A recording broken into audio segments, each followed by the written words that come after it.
Police थाने में inspector विजय 2 साल पुरानी कीरत सिंह केस फाइल का अध्ययन कर रहे होते हैं। तभी हवलदार के साथ एक आदमी अंदर आता है। जय हिंद सर, ये मदन सिंह हैं, इसी गांव के रहने वाले, आपसे मिलना चाहते हैं। बैठिए, बताइए बात क्या है। साहब, मैं आपको कीरत सिंह के बारे में कुछ ऐसी बातें बताना चाहता हूँ जो बस मुझे ही पता है। मैं नहीं जानता ये बातें आपके कितने काम आएंगी। काम की है कि नहीं ये पता करना हमारा काम है। आप बेझिझक होकर बताइए। कीरत सिंह मेरा पक्का दोस्त था और अपनी हर छोटी बड़ी बात मुझसे बांटता था। वो काफी सुलझा हुआ, अपने काम से काम रखने वालों में से था। पर उसकी बीवी जमुना वो और ही मिजाज की औरत है। कीरत सिंह की इतनी अच्छी जमीन थी गांव में, पर उसकी घरवाली को तो शहर की जिंदगी की चाह थी। जब भी मौका मिलता वो कीरत को जमीन बेचकर शहर में बसने की बात करती। मैंने तुमसे कितनी बार बोला मुझे शहर नहीं जाना। जब खेती से 2 वक्त का खाना मिल रहा है तो ज्यादा लालच करके क्या फायदा। मुझे पट्टी मत पढ़ाओ, मैं तुम्हें कहे देती हूँ, मैं यहाँ ज्यादा दिन तक नहीं रह सकती। आए दिन उन दोनों में जमीन को लेके झगड़ा होने लगा। कीरत को शराब पीने की आदत पहले इतनी नहीं थी, पर अशांति की वजह से अब वो काफी ज्यादा पीने लगा था। रोज रोज की खिटपिट से तंग आके कीरत सिंह अब खेत पे ही ज्यादातर वक्त बिताने लगा था। मैंने उसे अपनी घरवाली से बात करने को भी कहा, लेकिन कोई फायदा नहीं हुआ। उस बेचारे को तो भनक भी नहीं थी कि उसकी पीठ पीछे उसके घर पे क्या चल रहा है। क्या मतलब?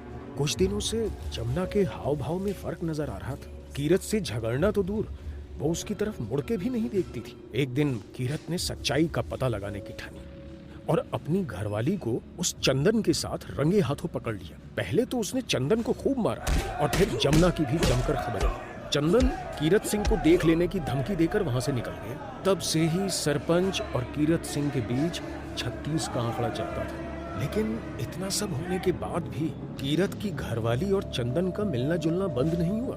कीरत सिंह इस बात को लेकर और परेशान रहने लगा था। तभी से उसने और ज्यादा पीना शुरू कर दिया था। ये चंदन आखिर कीरत की घरवाली के संपर्क में आया कैसे? ये सब उस मुई जमीन के कारण। चंदन कीरत सिंह के घर आया था जमीन को खरीदने की बात करने, लेकिन कीरत ने साफ मना कर दिया। पर उसकी घरवाली ऐसा मौका कहाँ जाने देती। उसने कई बार कीरत को चंदन की बात मान लेने को बोला, पर कीरत अपनी पुरखों की जमीन किसी कीमत पर बेचने को तैयार नहीं हुआ। पर फिर जमुना ने कीरत के मरने के बाद वो जमीन चंदन को क्यों नहीं बेची? वो चाहती तो चंदन को मुंह मांगे दाम पे बेच सकती थी, तो उसने इतने घाटे में हरीलाल को ही क्यों बेची? ये तो मुझे भी समझ नहीं आया। कीरत की मौत के कुछ दिनों बाद ही जमुना ने अपने भाई भजन सिंह की मदद से हरीलाल को ये खेत बेच दिया। ये हरीलाल तो साधारण सा किसान है ना, इसके पास ये खेत खरीदने के पैसे कहाँ से आए? साहू का उधार लिया था उसने साहब, सबको पता है। पर बेचारे की फसल हर बार खराब हो जाती है। मुझे लगता है चंदन ही काला जादू करके हरीलाल की फसल बर्बाद कर रहा है। वरना आप ही बताइए साहब, इतनी अच्छी फसल यूं रातों रात भला बर्बाद होती है? उसकी कोई तांत्रिकों से पहचान भी है। ये सब तंत्र मंत्र टोना टोटका का ही असर लगता है। इस बात ने तो हमें भी चक्कर में डाल रखा है। यदि इन बातों का इस केस से कोई ताल्लुक है तो हम इस रहस्य को भी सुलझा लेंगे। तभी एक हवलदार उनके केबिन में आता है। सर, हरीलाल के बताए अनुसार स्केच तैयार हो गया है। क्या तुमने इस औरत को कभी देखा है? कुछ जानते हो इसके बारे में? नहीं साहब, मैंने इन्हें कभी नहीं देखा। कौन है ये? उस दिन जो नर कंकाल इमली के पेड़ के नीचे से बरामद किया था, उसके बारे में हरीलाल को इसी औरत ने बताया था। मैं इनको नहीं जानता।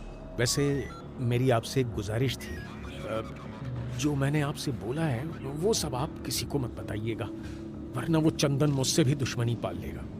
मुझे लगता है कीरत किसी दुर्घटना में नहीं मरा, उसकी मौत के पीछे भी चंदन का हाथ है। फिक्र मत करो मदन सिंह, अगर इसमें कोई साजिश है तो हम उसके तह तक जाके सच को पता लगाएंगे।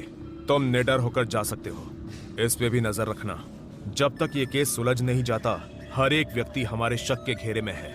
कुछ देर बाद इंस्पेक्टर रिकॉर्ड रूम में कीरत दुर्घटना केस की फाइल पढ़ते हैं। तभी उन्हें ऐसा लगता है कि कोई खिड़की के बाहर उनको छिप कर देख रहा है।